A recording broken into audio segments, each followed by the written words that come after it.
പെരുമ്പാവൂരിലെ LDF സ്ഥാനാർത്ഥി ബേസിൽ പോളിന്റെ ആദ്യഘട്ട പ്രചരണം പൂർത്തിയായി. പ്രചരണ കാര്യത്തിൽ LDF ബഹുദൂരം മുന്നിലാണെന്നും ഇത്തവണ വിജയം സുനിശ്ചിതമാണെന്നും നേതാക്കൾ. മാർച്ച് 24-നാണ് LDF മണ്ഡലം കൺവെൻഷൻ സംഘടിപ്പിച്ചിരിക്കുന്നത്. 27-ാം തീയതി മുതൽ പര്യടന പരിപാടികൾക്ക് തുടക്കം കുറിക്കുമെന്നും ഇടതു നേതാക്കൾ.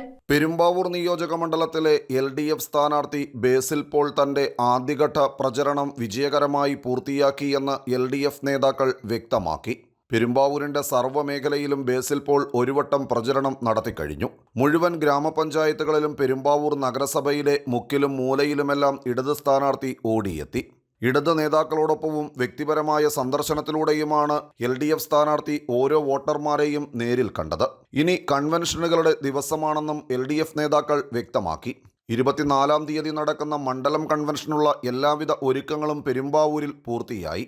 27-ാം തീയതി മുതൽ സ്ഥാനാർത്ഥിയുടെ പര്യടന പരിപാടികൾ ആരംഭിക്കും. ഓരോ മേഖലയിലും വാഹന പര്യടനം സജീവമാക്കുന്നതിനുള്ള ഒരുക്കങ്ങളിലാണ് LDF ക്യാമ്പ്. പെരുമ്പാവൂരിൽ ഇടതുപക്ഷത്തിന്റെ വിജയം സുനിശ്ചിതമെന്ന് കാണിക്കുന്ന ആദ്യഘട്ട പ്രചരണമാണ് പൂർത്തിയായത് എന്നും കഴിഞ്ഞ 10 വർഷക്കാലം പെരുമ്പാവൂരിന് സംഭവിച്ച വികസന മുരടിപ്പ് ഇത്തവണ ജനം കൃത്യമായി ചർച്ച ചെയ്യുമെന്നും CPIM Perumbavoor area secretary CM Abdul Karim പറഞ്ഞു. News bureau, Perumbavoor. പെരുന്നാൾ പ്രമാണിച്ച് നല്ല വമ്പൻ കളക്ഷൻസ് ആണ് സോൾട്ടിൽ വന്നിട്ടുള്ളത്.